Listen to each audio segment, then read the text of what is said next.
Wolf and Wool Productions is proud to present The Ruins of Our Past by Sebastian Shepard, read by the author. Prologue. This is one fucked up way to start Christmas. Not the most eloquent final words, but they were honest and perfect for the situation. Of course, he could not speak them out loud, not down here. No more words, no more deeds.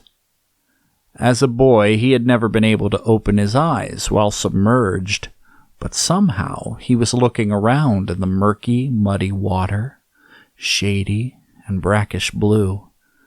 His whole being was telling him that if he could not save himself, he would breathe it all in, the fluid filling his lungs to suffocation.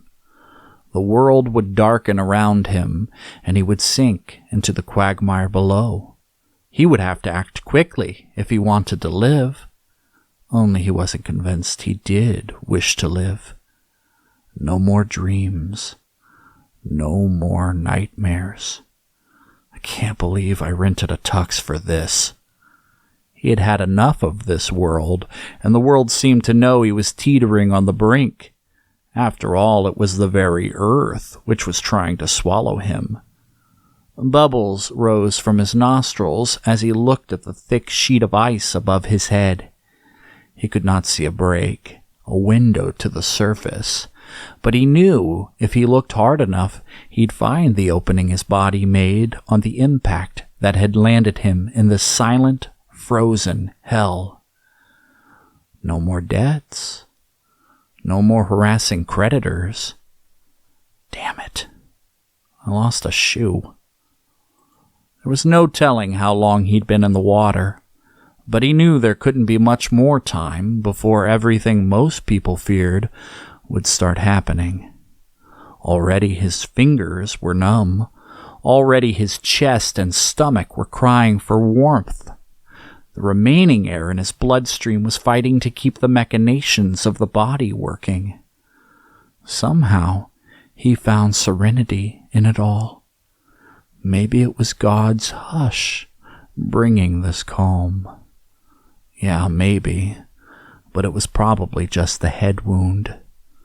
No more hair loss. No more tooth decay. Did I tip that waitress? Blue hands hung in front of him.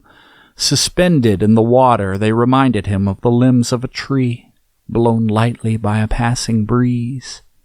He knew they were his, but he couldn't feel them anymore. In a way, they already belonged to the grave. This was all there was left.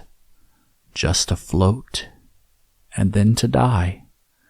No fanfare, or trumpets, or a flickering film of life passing before his eyes. Just this. Just cold water and a painful death. No more sunrises to break the dawn. No more stars burning overhead. I wonder if they'll ever find me down here. He forced himself to recall the events of his life, to remember the moments that led to this demise. He conjured the faces of those he loved into the dusky bog, but it suddenly felt wrong to do it, to bring them all down here with him. He simply closed his eyes, ushering in the darkness and the solitude of these final moments. It seemed life had one lesson left for him. How to let it all go. No more fading memories. No more moments to look forward to. No more. Oh God, no. I'm not the only one down here.